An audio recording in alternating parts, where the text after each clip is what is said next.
Hello, everyone, and welcome to episode number 241 of the Canadian Football Countdown, a proud member of the Canadian Football Podcast Network and the Alternative Football Network. Ryan, Trey, and Adam here with you this evening with another CFL Offseason Roundtable, our fourth of the year as we roll on towards CFL Free Agency, less than 2 weeks away now from Free Agency, along with our big Free Agent Frenzy live show, 8 hours, 9 to 5, February 13th. We will be live, that's Central Time. We will have full coverage of everything from CFL Free Agency, so join us for that. But in the meantime, we've got news coming out daily pretty much as we roll towards that. So we'll talk about the biggest items from the past week here tonight. Like I said, I am Ryan. I am joined, first of all, let's welcome in Adam. Adam, how are you doing this evening? Hey, I'm doing good, Ryan. Busy week again. It's going to be another busy weekend. Last weekend of senior hockey for regular season, and then it's playoff time. So really exciting times around here. Trey, first of all, what's that around your head, and how are you doing tonight? It's a horse hood. I don't know. I found it under my desk and thought, I forgot to give it to a horse. This was like $20 I did at a charity event when I was in Calgary, and I won this. Never gave it to a horse because I won it. So I don't know. Whatever. I'm doing okay. Yeah. Wow, there's a horse with frozen ears, isn't there? Oh, they got those nice, comfy barns. And if you see how much it costs to rent out a stable for them for a month, a lot cheaper than rent in my apartment. That's for sure. So I'll take it. And you get fresh hay every day. But yeah, it's okay. Sounds like they're living the dream. Honestly. And all you got to do is run around a little bit, which they would do in the wild anyway. Oh, okay. You throw running into this, and I'm out. It's no longer the dream. Have you not seen the movie Spirit? They ran for about 2 hours straight, man. That may have been a movie I've actually seen. Oh, let's go. That's one of the best horse movie ever. It sounds familiar. Yeah. It's a rare occasion when that happens. Let's see. The Canadian Football Countdown is also brought to you by our presenting sponsor, Game Time TV. Learn more by visiting GameTimeTV.ca or Facebook.com/GameTimeTVMB. Check out more there. Also, before we get into the episode here, we do want to acknowledge that the Canadian Football Countdown is brought to you from Treaty 1 territory, traditional territory of the Anishinaabe, Cree, Ojibwe, Dakota, and Dene peoples in the homeland of the Métis Nation, as well as from Treaty 4 territory, traditional territory of the Cree, Saulteaux, Dakota, Lakota, and Métis Nation. Check out the Discord community as well if you want more content from us there, posting the CFL news there pretty much daily as it comes out and giving some thoughts on it there as it comes out as well. Lots of fun stuff there. Linked in the episode description if you want to join us for free. All you got to do is sign up for a Discord account, which is free. All right. Like I said, free agency show 2 weeks from now, less than that at this point. We're recording this Thursday, February 1st. And a big thing, I guess, along the way is that call it the legal tampering window, call it the Ed Hervey window, whatever you want to call it. The CFL negotiation window does open on, I believe, the 4th in 3 days. From now, so that gives pending free agents a time to go and negotiate and talk with any team around the league. And I believe, correct me if I'm wrong, guys, that their current team gets a chance to match any offers they get in that time period. Is that correct? They can take an offer from whoever they'd like. They can match if they want, but again, they get to a certain time, I think, with any team they want to talk to. And then after that, they got to go exclusive again for 48 hours or 72 hours or something like that, back to their original club. And if they were presented the offer, they can go back and talk to their other team. If they're not, I think they can pretty much sign with whoever they want. I don't think a team has to match, or even if they want to match, they can still sign with the other team if they want. I think it's more of, here's all the offers we've got. Are you guys wanting to catch me or not? I think is what it is. So. Yeah, that's the way I take it. Gotcha. Yeah, I'm looking it up here now as well. So the team get told who everybody has pending offers with, and then they can go and that gives them a chance to match, but they don't have to match it exactly. Is kind of what I was intending to say there, and I think you nailed it on the head. What do you guys think about this communication window? It's interesting because let's be real, these kind of communications happened under the table probably all of the time before this became an official thing. It became official in 2020. I have mixed feelings about it. I think it's cool in one sense because it drums up a lot of interest leading towards free agency, but also does deflate the day a little bit when we kind of have a sense of where a lot of these guys are going before the day even happens. What do you think, Trey? Yeah, I don't mind it. I'm trying to think if the other sports have it. I know basketball does. I don't think baseball, hockey, or NFL do. It's very interesting. I don't mind it. I think it's probably good for the players because, just like you said, they could get offered X amount from this team, and then it gives them a good chance to get their options kind of, all laid out instead of it being like, oh, just by the way, it also started today, and you have to weigh your options. Like if you do it properly, right?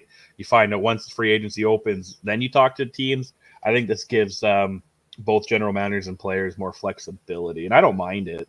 Adam? Actually, I was just taking a look here. The NHL does have a negotiation window right now, but in the new contract, they don't in 25-26. So kind of interesting. But you know what? I don't mind it. That way there, we don't have to go and hear about Odell Willis at 11:000 and get somebody fined. I think it came out at 10:59. That's probably what got Herbie into trouble that time. But that's okay. You know what? At this point, if you haven't signed with a team, likely you are waiting to hear what kind of offers there are. Might encourage a few signings before the negotiation window or before the actual free agency starts, if in the case the guy's coming back. But you know what? I don't mind it. It's what it is. If a team's wanting to sign somebody, they can do it and they can give a good offer. And that way there, they can start planning their day because, there's a lot of variables that go into free agency day. Here's the question. Do you think this makes things more or less likely for guys to stick around with their team? On one hand, here you get, the negotiation window. They get a chance to go talk to all of these different teams. And that might encourage them to see what's out there for them, and maybe they get a better deal somewhere else. Or is it more, does it help keep them around a little more because their team gets a chance to now negotiate knowing what other offers are out there? And guys can kind of test the waters without officially departing. I think we could have a number of guys that plan to return to their teams, but want to know what they're worth out there on the market, so they have the chance without formally breaking away from that. I don't know. What do you think, Trey? I think it's a push. For every guy that you might lose, there might be one that stays because of it. I think it evens it out a little bit in the long run. But like I said, maybe it helps players stay to a degree. Because like I said, if you want to test free agency out, you're telling your team you're not signing. Once it opens, you're pretty much said, like you said, you break away in a sense, like, oh, he doesn't want to stay here. And then that puts the general manager in a position where he needs to have 3 or 4 backup plans just in case this guy leaves, right? So this plan ensures that a little bit. It gives the general manager backup plans, but he can also talk to his backup plans if he wants to talk to other teams too, right? Adam? Yeah, I think that's right. I think it helps both sides. The general manager, definitely it helps out just because then he knows, hey, I've got this opportunity to bring in X player instead of current player that I have. It gives the current player an opportunity to explore other options without being released on a contract. And I think the other thing also that it does is it just gives I think most players have an idea of what their kind of value is. They look at the stats from last year, see other guys that have gotten re-signed. They got an idea what they're worth. I think it's more of, like I said, it's just more of, do I want to change in scenery? Am I getting the right number out of the team that I've got? Gives everybody a chance to check over things before jumping into the deep end over on free agent frenzy day. I think it makes it easier for teams that want to overhaul a lot because they can get those negotiations out of the way on guys they want to bring in. I think it's maybe harder on the GMs though that are trying to keep the core together, because you have guys that are now going to bring it down to the last hour of, I'm not going to sign this deal early because I'm going to wait and see. Why wouldn't I, right? What harm is there in waiting to see what I'm going to get out there, and I could still come back to the team? But that puts a lot of pressure when you have that much money tied up, that you can't necessarily guarantee is going to come back, but you also can't go and spend it elsewhere because it might come back. But if you also look on the other side, I mean, the pressure is somebody else may get signed before you get an opportunity to. I mean, if you've got an offer to you at 200,000, somebody walks in as a wide receiver. Let's say it's wide receivers. Another wide receiver comes in that damper window and says, you know what, I'd be happy with 150. And he's similar production to the guy that's 200. The 200 guy might have just lost his job. So I think it works both ways on that. I don't think there's really, like I said, that there's an advantage for the player, a disadvantage for the player, or the same way on the general managers. So I think it's kind of works both ways. It helps both team guys out a little bit. They can have some ideas of what's going on, and that way they're a little more prepared for free agency, I think. It is, and it's a dogfight between the players to get these spots too, right? That's why we see so many guys asking for an early release from their club if they don't think they're in their club's plans. And talk about a couple notable ones that happened this week as we go along through the show here. But do you have guys that know that, like, everybody, like, with so much activity during this week and during free agency day, that players, if they don't feel they're in the long-term plans, they're jumping at the chance to say, okay, well then, like, let me go early and try to land a job before that period even begins, which I feel like we're seeing more and more of the last couple of years. Let's talk about one of the biggest news items from this week, and it was the one that I think had the best announcement teaser ever, which was the Winnipeg Blue Bombers social media team. All of a sudden, was it yesterday morning, I think, posted a cowboy hat and a fur coat on Twitter and said, soon. Well, that could only mean one thing, the inevitable return of Chris Streveler signing a 1-year contract with the Bombers to be their backup quarterback. Trey, I know you love him. How excited were you? I was content. I mean, I don't know. I'm wondering how it'll fit in, and I wonder, his salary wasn't crazy, but I wonder if how that will affect, Oliveira, Schoen, other pieces like that, where you kind of have to, I don't want to say overpay, but in this current situation the Bombers were in, they had no backup, so they were likely bringing in 2 Americans at league minimum at 50,000, whatever it is, 60,000. Those 2 guys combined would make less than Chris Streveler, right? So that's kind of where I was leaning towards. Yes, it's good for the team, I guess, to some degree. You got a 3rd and inch guy. I guess you have some more confidence in a backup. I'd take Streveler over Cornelius, but I mean, there's probably other guys too that might be a little bit more better in the deep bomb. And I guess the fan base seemed to be pretty happy. Adam, you should just be happy he's not in Saskatchewan, right? You don't hear me complaining. Nevertheless, no, it's nice that Kyle Walters filled 4 or 5 positions with one single job. I mean, he got himself a quarterback. He got himself a punter whenever Chris Streveler decides to throw deep. He got himself a mascot, especially when he puts the bison suit on and runs for the province of Manitoba in Winnipeg. I mean, that's pretty much your new mascot instead of Buzz and Boomer. You also got a running back out of it, and also I think you just got a local celebrity. Look, it's a good signing for Winnipeg. $120,000 is really pretty cheap for a backup quarterback. He might grow into a guy that you can use as Zach Collaros. It worked well for the Grey Cup run that they were on. He was a great runner, and Collaros didn't get all the hits on him like he kind of got this year, a few extra hits maybe than he was used to. So if you're Winnipeg, you're celebrating because you know what? The prodigal son is back. He's going to chug a beer and enjoy himself at the at the game, and he'll enjoy himself. And you know what? Everybody will be having a great time in Winnipeg. They love Streveler there. It was a great fit. Why not?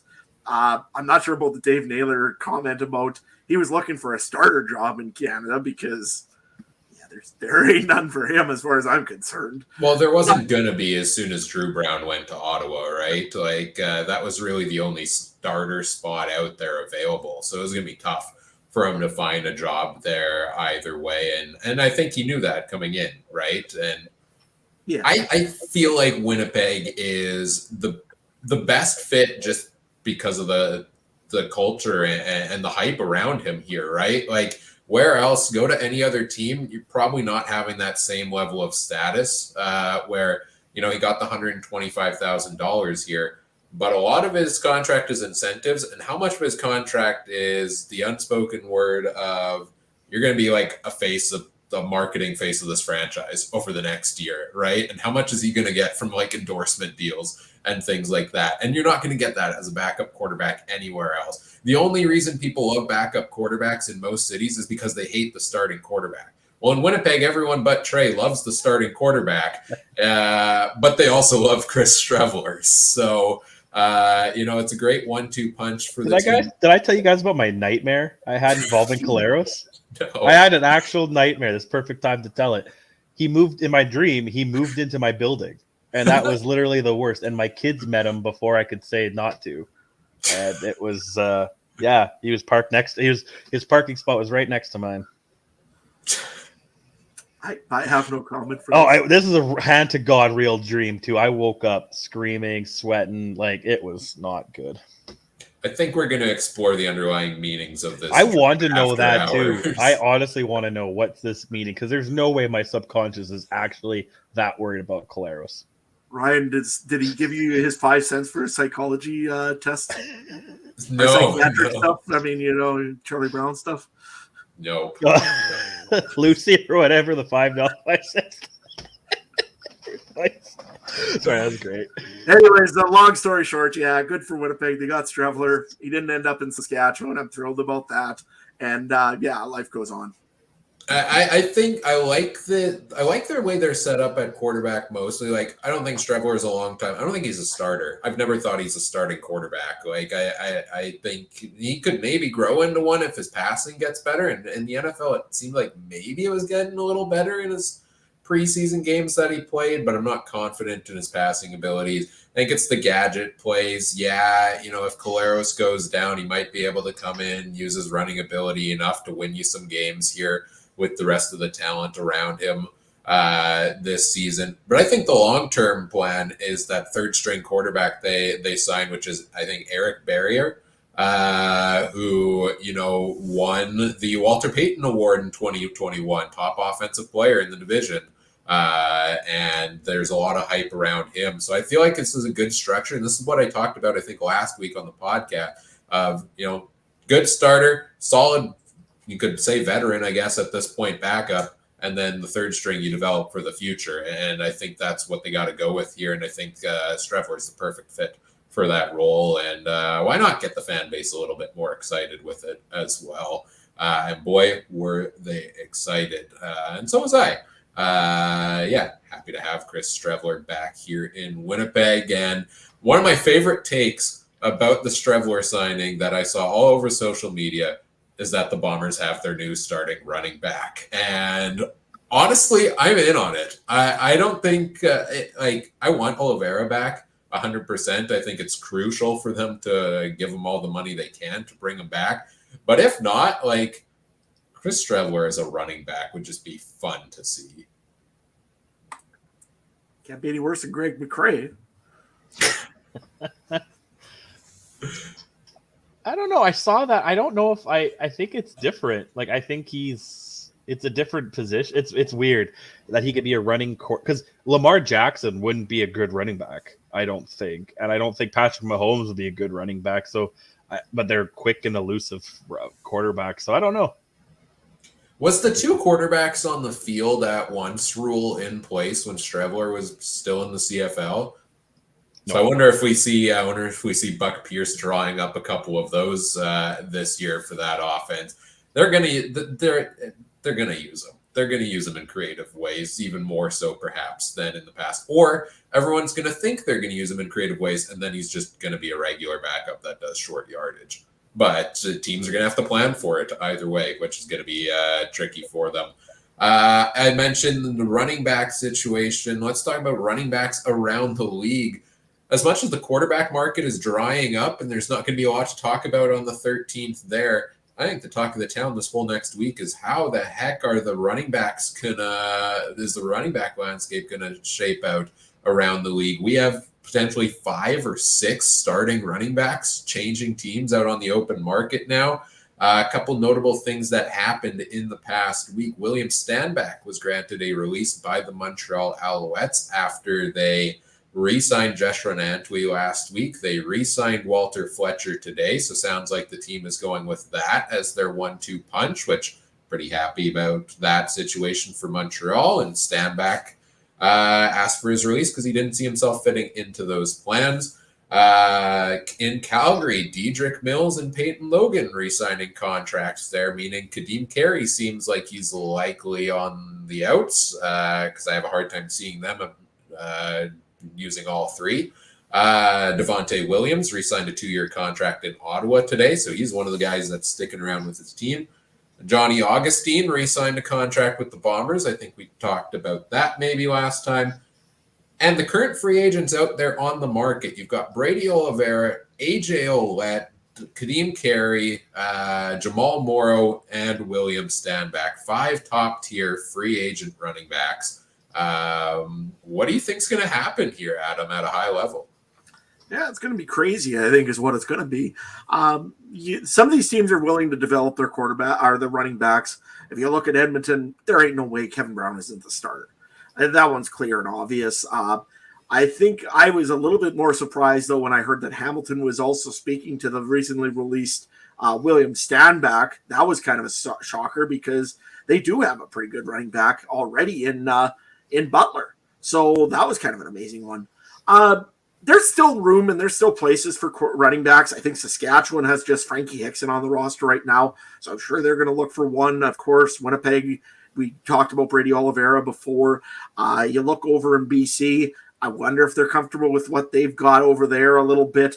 I think they might be looking for an upgrade there as well because they did kind of a rotating system through a bunch of running backs last year.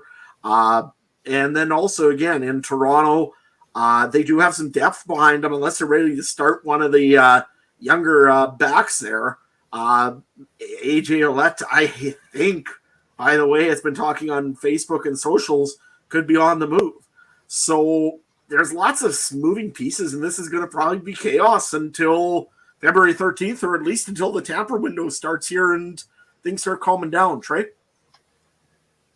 See, I view it a little bit differently. Like, yeah, it's going to be madness, but I also kind of feel like some of these guys are probably not going to be signed getting closer to training camp and stuff. It's going to be the same thing we see in the NFL. The running back position is greatly, I don't want to say undervalued, but it's definitely diminishing, right? And I think the CFL is slowly following.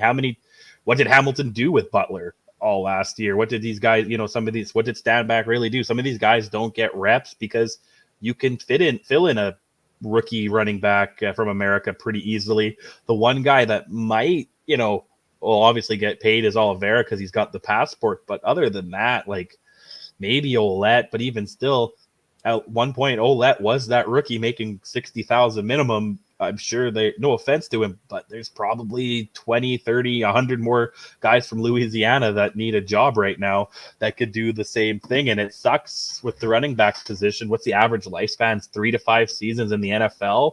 So I can't imagine it's much better in the CFL, if not worse. So I think it's going to be more of that. We see it in all sports too. These one position or one kind of guy just seems to get overlooked, and in football, it's the running back. And I think teams, if the Bombers I'm not saying they don't value Oliveira, but if he was a top priority, I think he'd be signed. Same with Ouellette.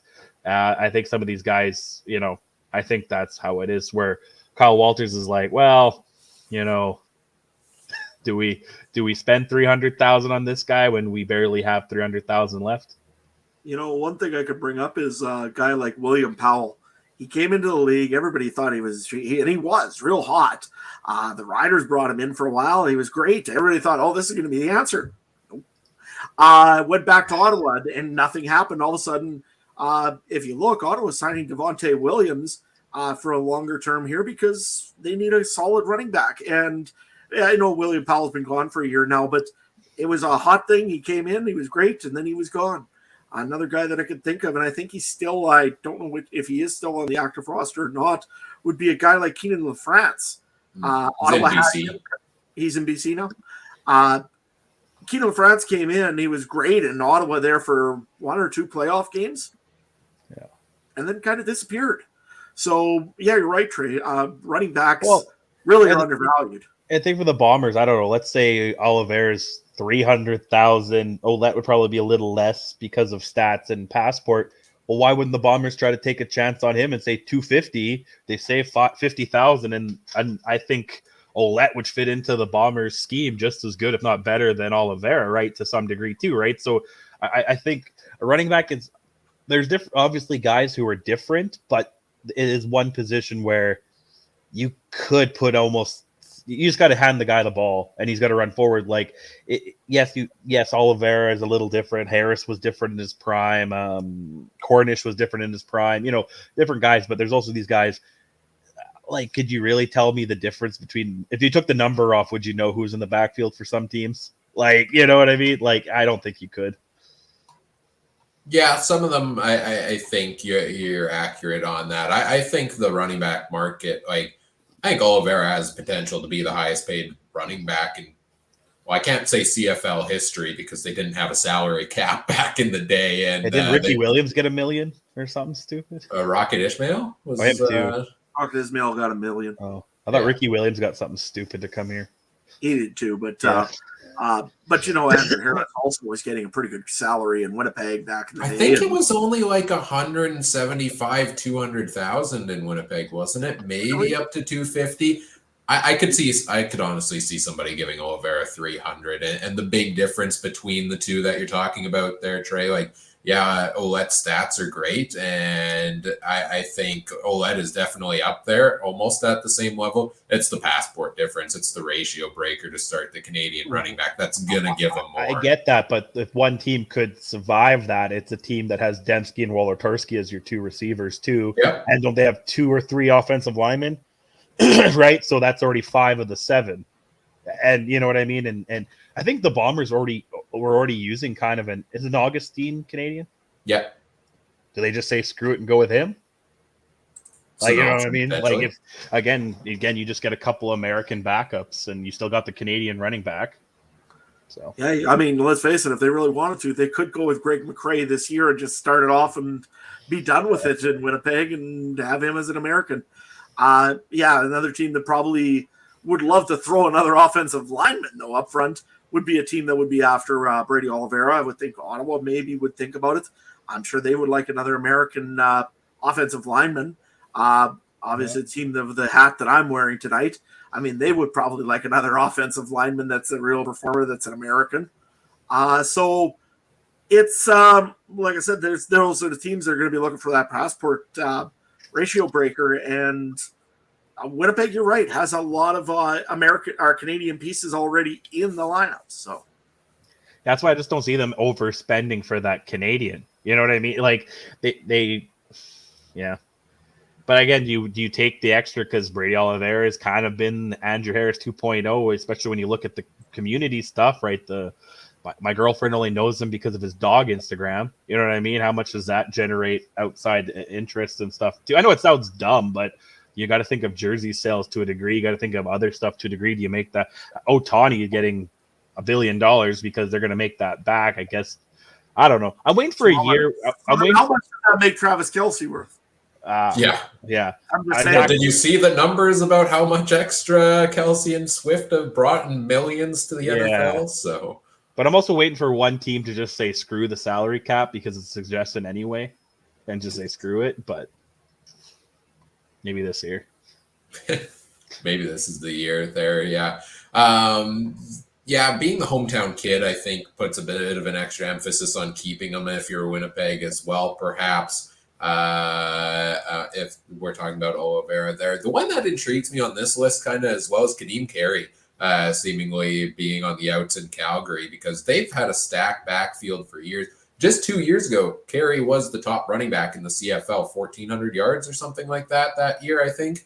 And he was the cream of the crop. And then he kind of had some injury issues. Dedrick Mills got some time to play while he was injured. But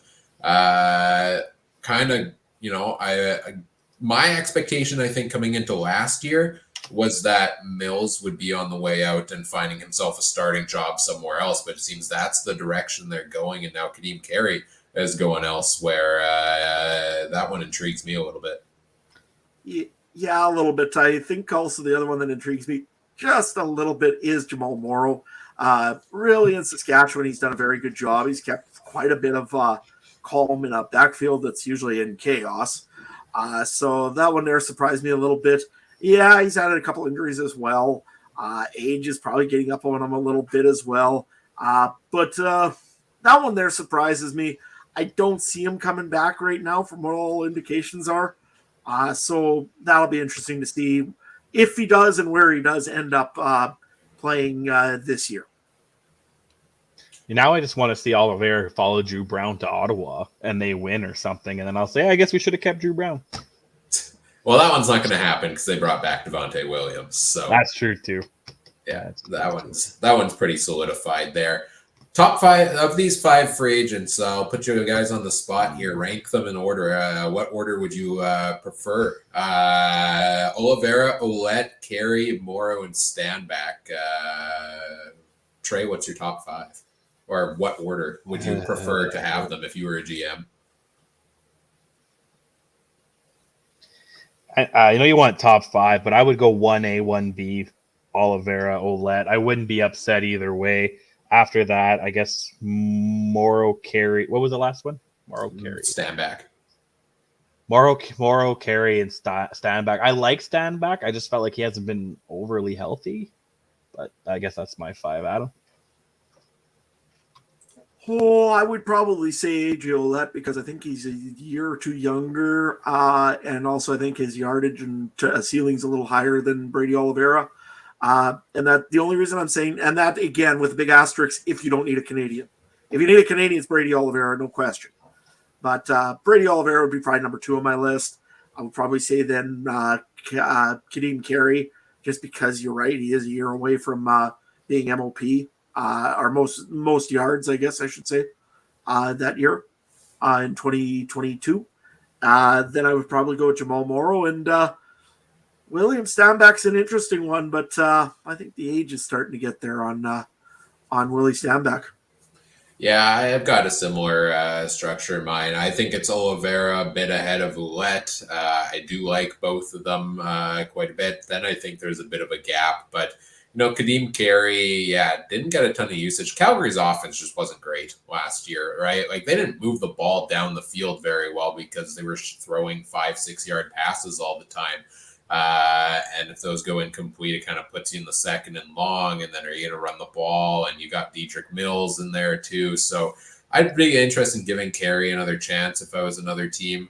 I'd put him probably at number 3. I'm still a big Jamal Morrow fan. I think he's great in the run game, great in the pass game. He can return kicks, and he did pretty well despite, not great offensive line play the past couple of years and a shaky quarterback situation at times there. William Stanback, I was a huge fan of him earlier on. I think he can still run well. I mean, we saw him do that in the Grey Cup, break out a couple huge runs to really help the team win there. I just wish he'd get a little more involved in the passing game, which he hasn't done a ton of the past couple of years. So that kind of hurts it. Maybe I've got my fantasy football hat on if I rank Stanback number 5 here at this point in his career. What other topics do we have here to talk about today? We had another trade in the CFL. More trades. I love this. We're getting all of these. It's great. Keep the momentum up, and we'll do an 8-hour trade deadline show in October. Maybe we'll do that to talk about one trade maybe that will happen at that time. But we've had a couple this off season. The Toronto Argonauts trading linebacker Jordan Williams to the Hamilton Tiger Cats, along with 4 draft picks. They move up 2 spots in the first round of the draft. They also send a 2nd round pick, a 4th round pick, and a conditional 4th in the next year to Hamilton.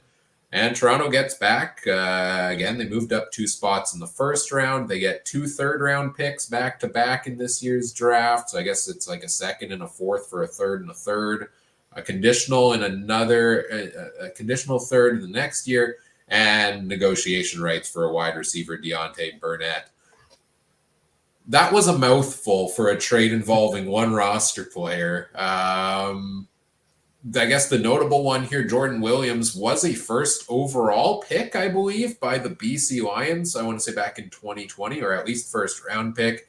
Requested a trade from the Lions to Toronto because he wanted to be closer to, I think, home or his business or whatever. And now the Argos shipping him off to Hamilton here. Any thoughts on the trade here? I'm just more smiling about Sports Illustrated actually called this a blockbuster trade. I guess it is technically. The one big one, you're right, is that negotiation rights to Dante Burnett. He was a first overall pick by the Hamilton Tiger Cats. For some reason, he pretty much said he's not coming to the CFL. Maybe that'll change with Toronto. Who knows? But you know what? Jordan Williams is a really good defender, good player. I think I said it last year when BC traded him. I was stunned that they did it. Now Ed Hervey had a chance to get him back, and Ed Hervey wanted him. So he got move for Hamilton. I think they could use the defensive help. And Toronto, you know what? CFL draft, you never know what can happen there. You might get a bust, you might get a boom. Who knows? But I do like the trade, probably in favor of the Ticats on this one. Trade. What an utterly dumb trade. 10 draft picks for a negotiation player? And I don't know. You could have just sent the one guy and said, that's good enough. I don't. How do you evaluate all these draft picks and be like, oh, I want this third and this sixth and this and that? This isn't Madden where it has little trade interest attached to it, man. When I saw this, I was like, this is just the most CFL garbage. Whatever. Whatever about the players. Hope the negotiation list guy never comes because that'd be even funnier. So it's basically just one trade. And then in 10 years, we're going to be like, oh, remember that one trade? Well, Hamilton got this guy from it. Well, they could have just used one of their other picks to take him that they got rid of. I don't know. Whatever. Yeah, trades like this are confusing. And it's wild that the Argos gave up a first-round pick last year to BC to get Jordan Williams and then now traded him to move up 2 spots.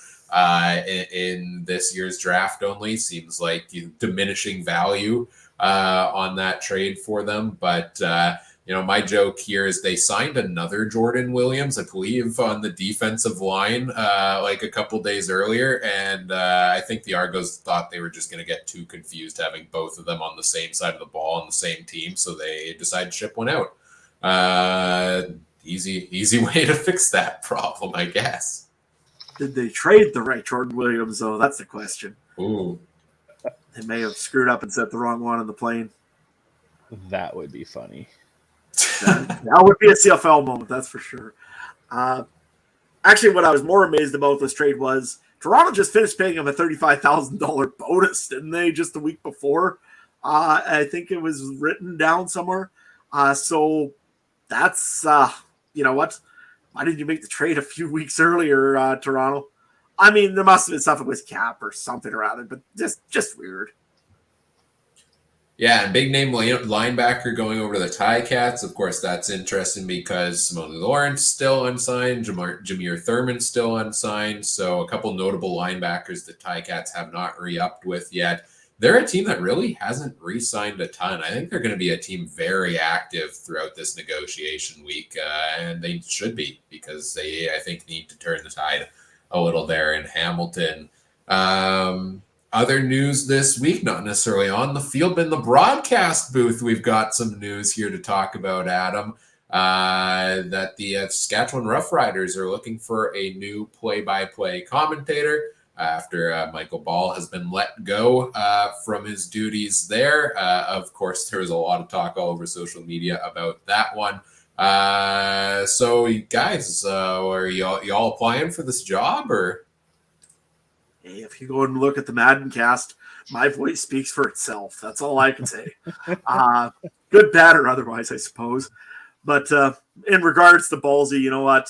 Again, I've pretty much said in this podcast before, I've hinted it a lot that he isn't my favorite broadcaster in the world. But a guy did lose his job. I feel bad for him.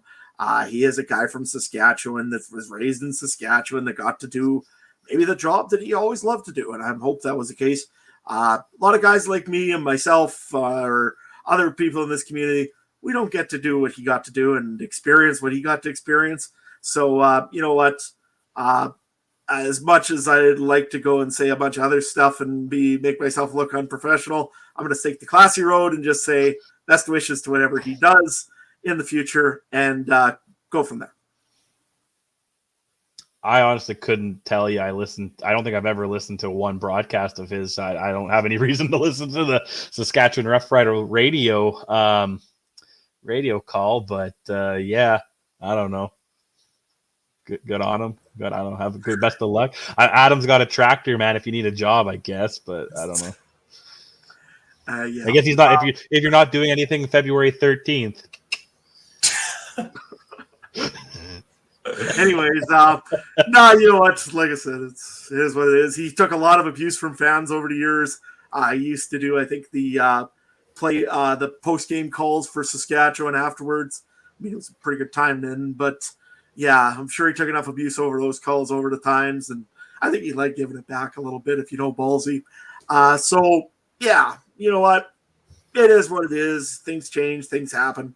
Harvard decided to make a change, and they made a change. I got an idea. Greg Olson's getting bumped because Tom Brady's coming next year. Greg Olson needs a job. Tom Brady needs a job. He'd look good in Saskatchewan. Tom Brady. Yeah, Tom Brady's bidding war. Saskatchewan could afford that, yes. But probably cheaper to get Tom Brady than it is to get you, right, Trey? Oh yeah, they can't afford to wear green. Ugh, there's not enough Pilsner in the province, man. Not enough. I've seen you put on the Riders hat a couple times. There's no Pilsner in Winnipeg, Trey. What are you talking about? That means you're going to do it? Yeah. Well, I don't know.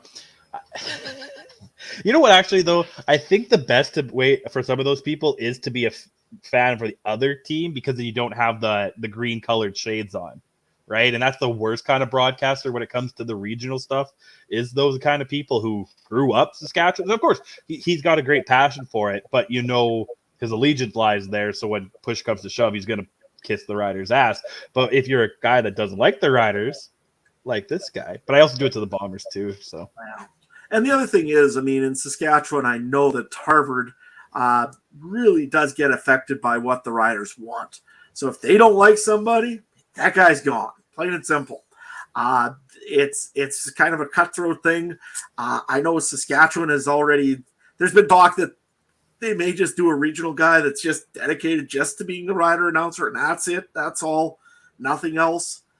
So it'll be very interesting to see what happens here. But yeah, like I said, it's what it was what it was. And guys down the road.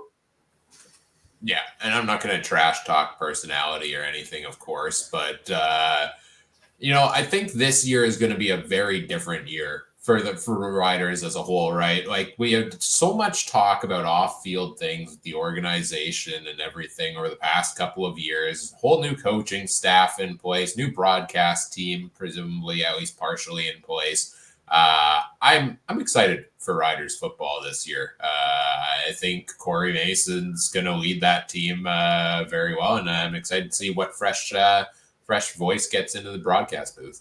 Yeah, that being said, though, I think there needs to be some tampering of expectations a little bit from Saskatchewan fans.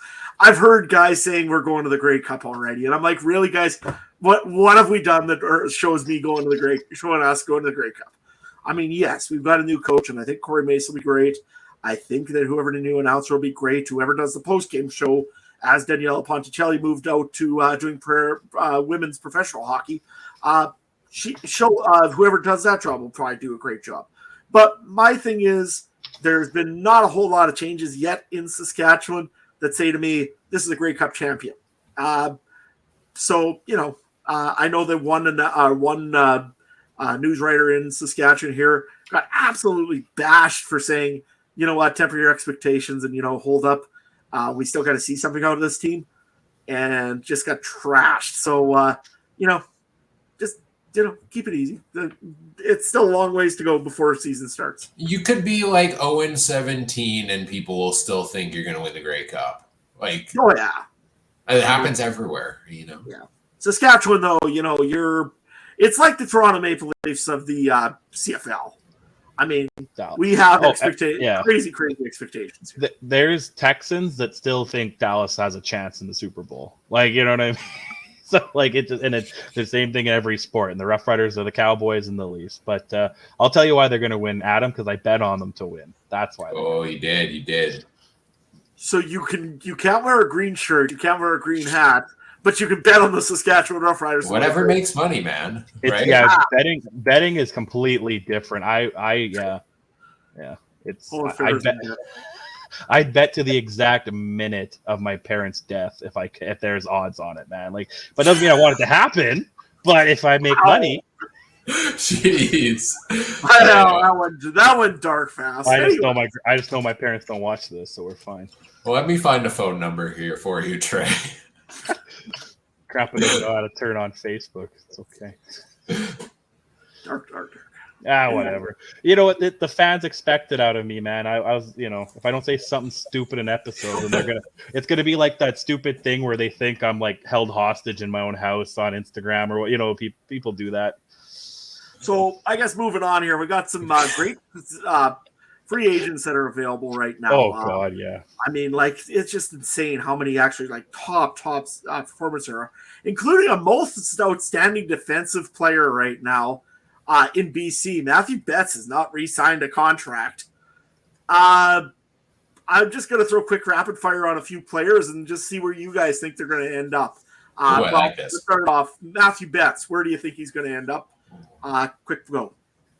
See, I really wish I had finished up my free agent tracker that I'm building for Free Agent Frenzy by now, so I could actually, see who's all available on each team. But I don't know. I think Matthew Betts could go back to BC. I'll take the cop out. Give me Saskatchewan. Yeah, I'm going to probably end up with Toronto on this one. The reason I'm going to say Toronto loses a bunch of defensive players and kind of throws all their eggs in a basket and goes after Matthew Betts, is my opinion.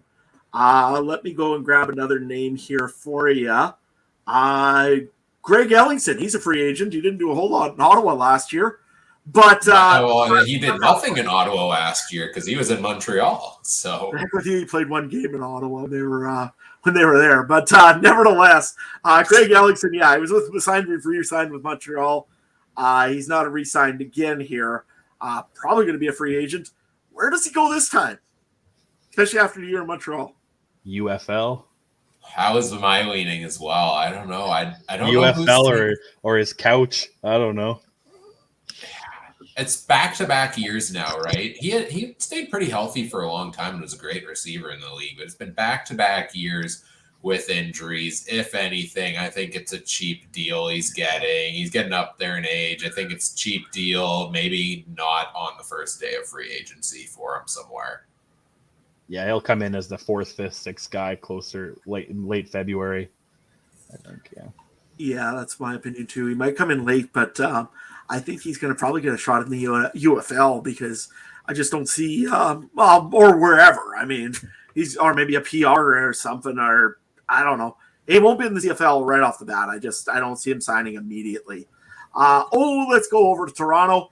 We've talked a little bit about AJ Ouellette earlier. How about Jamal Peters? He was a big signing early in the season for Toronto. Had a pretty good season overall. Where do you think Jamal Peters ends up? I think I might go Saskatchewan on that one, to be honest. I think they're a team that needs to improve that secondary a little bit, lost some pieces in that secondary. I think they could pay him a little bit to bring him in. I like that, Saskatchewan. Yeah. Speaking of Toronto, their former player that's in that bowl I keep hearing about.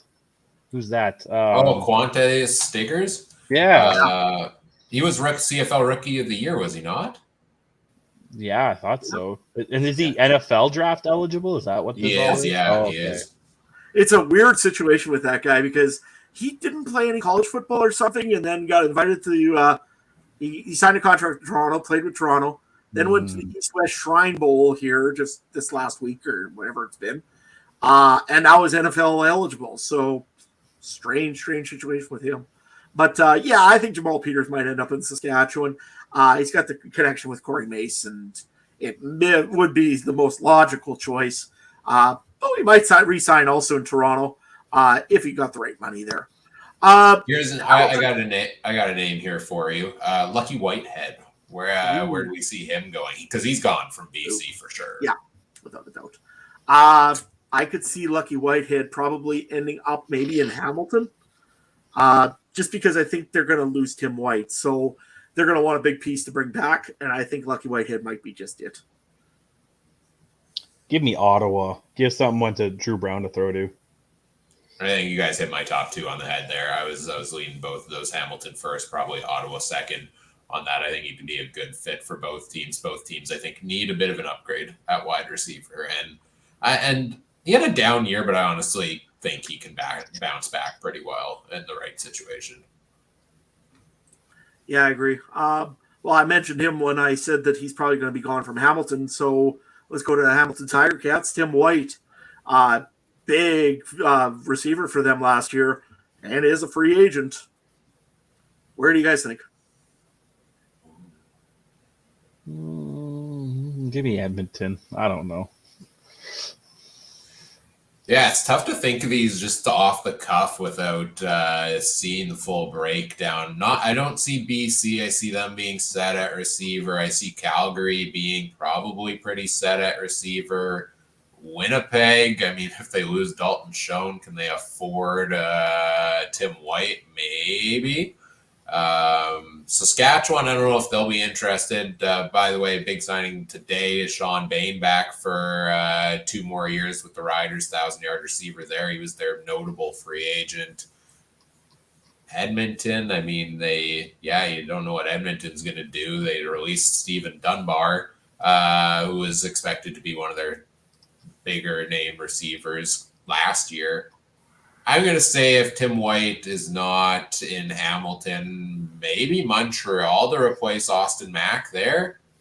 Well, Montreal or Ottawa would be my take. Yeah, I've got Montreal, to be honest, because they got rid of, they didn't get rid of him. Austin Mack ended up in Atlanta, so I could see him possibly having a chance there to fill that spot for the Alouettes. I'm going to give you the Winnipeg Blue Bombers, and I know Trey is going to be disappointed in which one I'm going to go with. Another wide receiver, Dalton Schoen. I don't know. Winnipeg, I think, is going to be pushing near the cap soon. We always say that, and then they send 3 more receivers.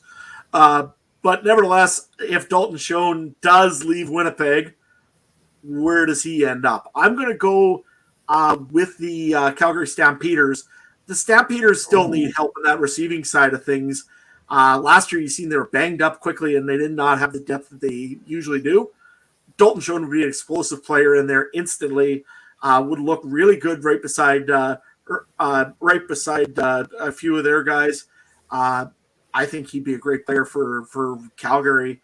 And would he come at a discount? No, but I don't think they worry about that right now in Calgary. They need pieces for Jake Maier to throw to.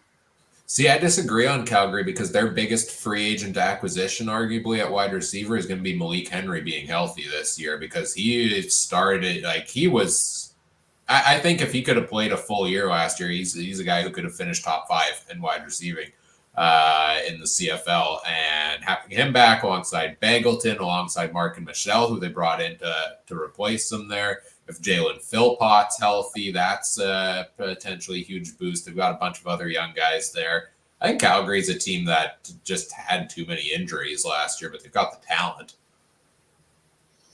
Yeah, I think Schoen. Ooh, give me either Edmonton or Ottawa because it's gonna be the Kenny Lawler thing again, right? Some team that's at the bottom is gonna overpay for him, but I wouldn't mind Ottawa because him and Drew Brown might have some chemistry together. Maybe Edmonton, you got a guy like Bethel Thompson, need someone to throw to too. I'm going that route. I could see Calgary. Damn. I don't know if they have the salary cap but I wouldn't mind him with Fajardo in Montreal. That would be pretty deadly too. But I'd probably go Ottawa, Edmonton, my top 2. I think for me, it's, again, the teams I'm looking at most likely to take one of these top receivers is Ottawa and Hamilton. Dalton Schoen's got the connection with Drew Brown. They're really close friends. Perhaps he brings them in there. and convince them to come over to Ottawa. And if not, I don't know, Hamilton just feels like a really good fit for a guy like Dalton Schoen to go somewhere. But yeah, probably unlikely, in my opinion, that he comes back to Winnipeg. We haven't really talked about Toronto. I think Toronto's out on any big name receiver, right? Like they kind of proved last year, Chad Kelly does not hone in on any one guy. They took a bunch of guys that, were solid receivers, but not stars, I would say, coming into last year. And they produced a 16-2 season. Yeah, and really the only star they had on that team last year for receivers was Curly Gittens Jr. going in, and he was really... And DeVaris Daniels. And DeVaris Daniels. Yeah, he was good. But I think they're just going to replace him with David Unger or the Curly Gittens Jr. I don't see them really going and doing an upgrade anywhere in there. I'm going to go over to Saskatchewan real quick. I'll throw one name out at you. He actually was the tackles leader last year, Larry Dean. Getting older, linebacker. He used to be in Hamilton. Still could tackle pretty well because, again, as I said, he was the tackles leader for Saskatchewan last year. Where does Larry Dean end up? I don't. They got a lot of linebackers, including Micah Tights and a few others. I think Larry Dean is the odd man out right now just because of the salary. Ryan, you go first. Oh, I mean, I always want to. Hamilton's done nothing so far, so they're going to be so active. I just want to say Hamilton for every question because I think they're the team that could honestly spend quite a bit here.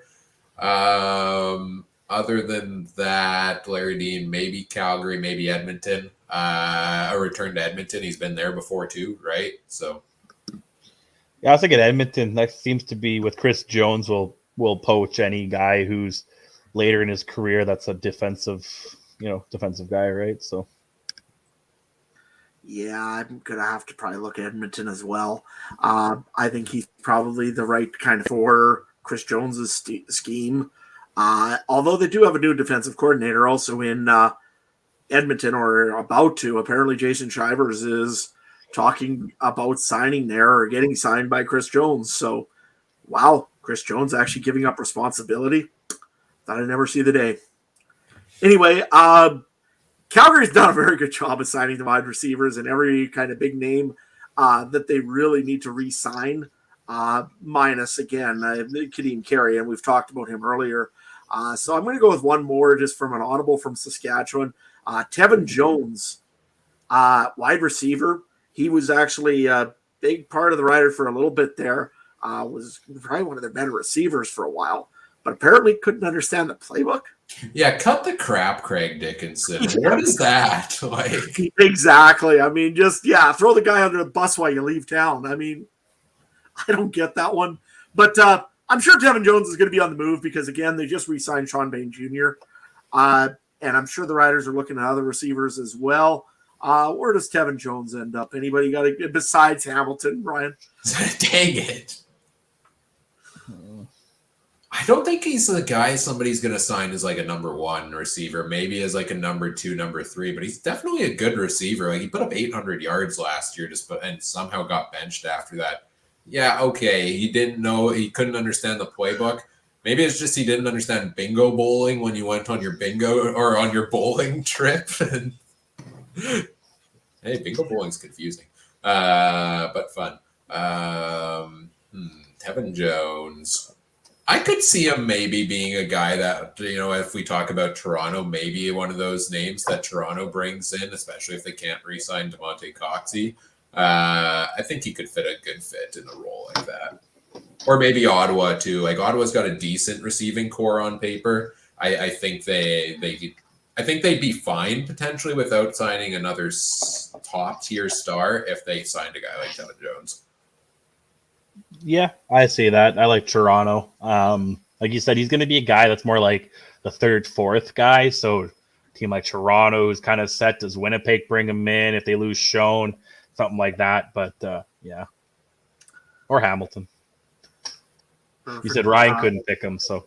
Smart. I could honestly see him almost heading to BC as well. I mean, BC isn't going to have Lucky Whitehead back. They need some of those like depth receivers. He might end up on the backup roster on the practice field somewhere. we'll see. I'm interested to see what happens with Tevin Jones, just because I just don't know what's going to happen with him.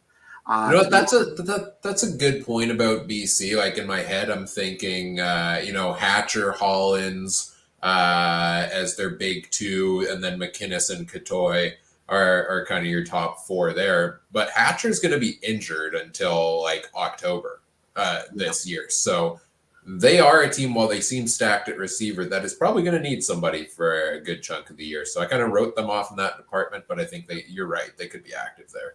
And I mean, Jones is a 2-year veteran. I mean, you do have a chance to develop him a little bit, and Rick Campbell does seem to favor some of those guys like that. So it'd be interesting to see what happens. I think BC might be an option for him.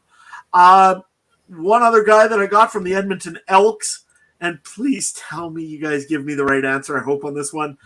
He's a national. He's an offensive lineman, Josiah St. John. Is it finally the end of Josiah St. John, or... He's got to go back to Saskatchewan, right? Just because we picked him first overall doesn't mean he has to come back. The third time? Third time's a charm, I guess. I don't know. Trey, any thoughts on St. John? Saskatchewan. I don't know. Punishing me for no reason whatsoever. Winnipeg, if we can't get, is Hardrick a free agent? He is, yeah. I wouldn't be surprised if he goes somewhere. Yeah. Yeah, Hardrick. I don't think, they can't keep Brian and Hardrick, and I guess between the two, you take the one that's won all the awards. And they already re-signed Brian. So. That's what I mean, yeah, but I mean, like, before that, you probably have to pick one, right, or the other. I think Ottawa got a great jump on free agency by signing Darius Bladak after he was released by the Argos, to be honest. Like, that was probably one of the top offensive linemen in free agency, and now he's off the board, so kudos to them for shoring that up. Ottawa has had a great start to pre-free agency for a team that needed to improve quite a bit, I got to say. So I'm excited to see what they do over the next couple of weeks to add to that. I wouldn't be surprised at all as any see what was released out of Ottawa is maybe even pulling up into Saskatchewan again. I mean, Jacob Ruby is a guy that Saskatchewan could use as, if nothing else, for depth, just to put him in there. So I know I see that Evan Johnson isn't re-signed, which in a way I'm not too overly surprised. The Riders could use the depth in offensive line, if nothing else. So, yeah, those are some of the players that we'll be watching. Anybody else got any that they want to run through? Greg McRae, I mean, not re-signed. I figured he was the best running back available. No, it's wild that he has been mentioned 4 times in this hour-long episode. Like, how did we get here? All because Adam put him way too high on his top 5 list last year. That's all it is. I know. This is why the fans stay tuned to this expert advice. We will do our top 5 rankings of these same topics we did last year coming into the season, and we'll see who can pull the tray and have the best take of it possible this year. I feel like I got to go out on a limb, like real out on a limb, just for something crazy. And that's all what you said about Chad Kelly, right? So that's there's always one. Brian was blinded because he was still leading the Nathan Rourke Hall of Fame club to Hamilton. Yeah, he didn't go far enough. He went from Rourke to Cornelius. I'm not saying nothing. I had Jake Mayer. I wasn't much better. Yeah, you guys got to get out of the West this year. Wow. I usually got to start thinking about that because I have no idea. So, Pro Bowl this weekend, I guess. God, it's flag football at a dodgeball tournament, and no, thank you. And then the hockey one, Buble admitted to being high or something while doing it. Apparently, yeah. Oh man, true, but he thought it was Blades of Glory. There's only one All-Star game that I all care about, and it's baseball. And even that lost it when they stopped making it determine who was the home team in the World Series. And other than that, it's the home run derby and the slam dunk contest. Those two are the coolest. Other than that, I don't care. Yeah, I guess it's Pro Bowl this weekend. We've got another week before the Super Bowl, so we'll make our Super Bowl picks next time out because I'm sure we'll have a lot of other news to talk about next week once the negotiation period's underway. Then we'll make our picks on that one. Anything else you guys want to talk about, or should we wrap her up? Wow, we're early tonight, so I think, you know what? Well, the recording's hot and exciting. Let's call it. All right. There were a number of other signings this week. We could run through them all, but that would I don't know if I have too much to add on any of them, to be honest. We'll go through kind of all the additions, subtractions for each of the teams in under 2 weeks on CFL Free Agent Frenzy 2024, which, like I said, is coming up on February 13th, 9 a.m. to 5 p.m. Central Time. Join us live on all of our video platforms, YouTube, Facebook, Twitter, Twitch, and the Game 10 TV YouTube page. Find us on any of those there. I did get some questions, by the way, about audio live feeds. Unfortunately, I don't think our streaming software is going to work well to just have a constant audio feed going. But if you do watch on Twitch and download the Twitch app, there is an option and a setting in there to set it to audio only mode. If you're somebody who can't stream video all day long, you can just stream the audio as if we were streaming on an audio platform. So I recommend that if that's all you can join us for. We will be live for 8 hours. We will have a free agent tracker up and running. We'll take a look at all the current free agents, all the transactions as they come in, the additions, subtractions, current rosters for each of the team. We'll be joined by special guests. I think we have like 8 to 10 of them confirmed already for the day. So lots of different voices you'll hear. You won't, so you hopefully don't get too sick of ours. And we'll have a grand old time and live chat going on throughout the day as well. So make sure you check out that. Join us in the chat and share your thoughts on all the events of free agency as they go down. I'm so excited. I have fun with this event every year. I love planning it. I love running it. It's my favorite event of the year. This is literally Ryan's Christmas. All I'll say is send coffee. I don't drink coffee. I don't either, but I might have to start. Yeah. Oh man, I go through like 5 cups a day, so this is gonna be a bad one. So do we get to do like the regular Sports Center trade frenzy and our free agent frenzy and do shenanigans every hour with something? Yeah, there will be llamas in the parking lot. Don't worry.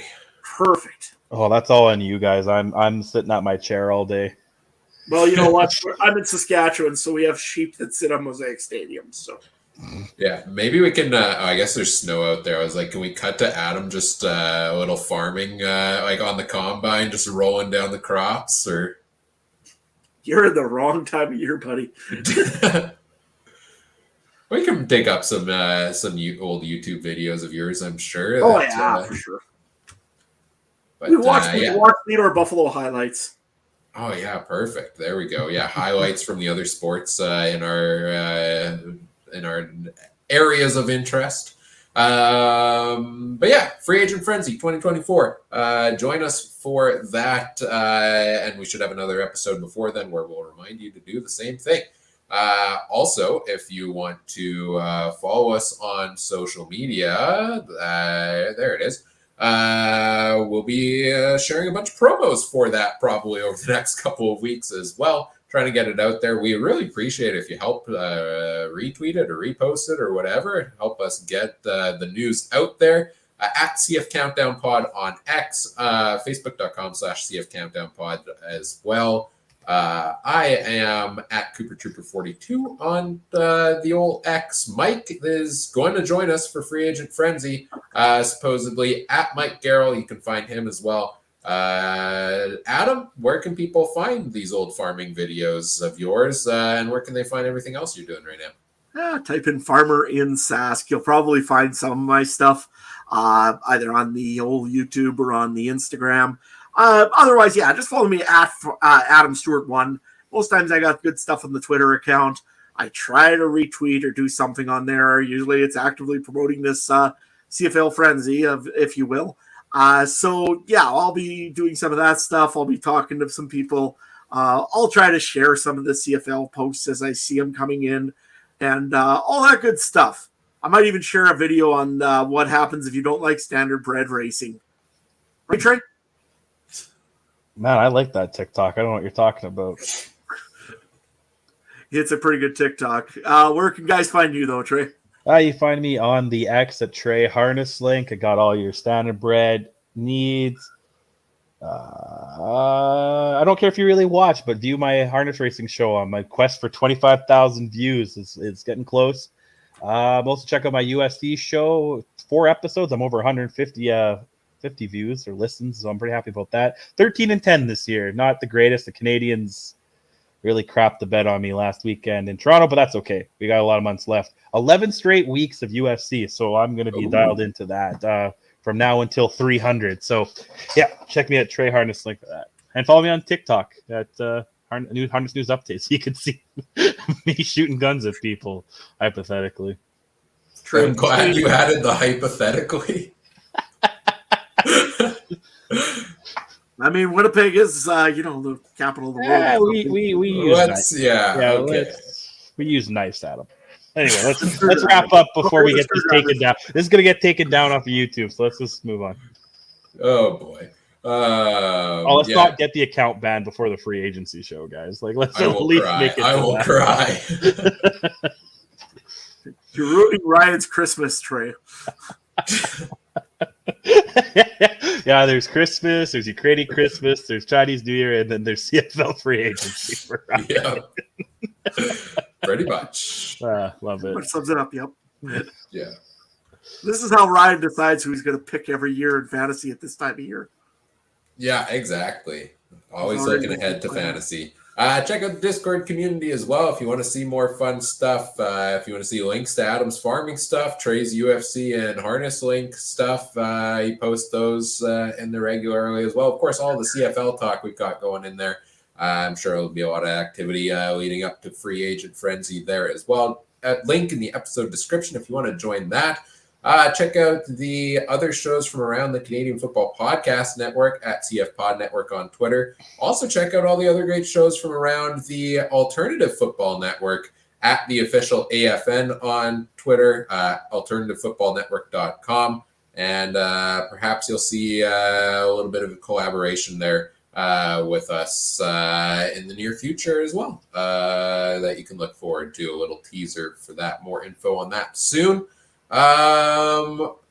Whatever podcast platform you are listening or watching on, first of all, thank you for joining us. And we appreciate if you do all the fun things such as like, comment, subscribe, rate, review, share the show with your friends. Help us grow the show.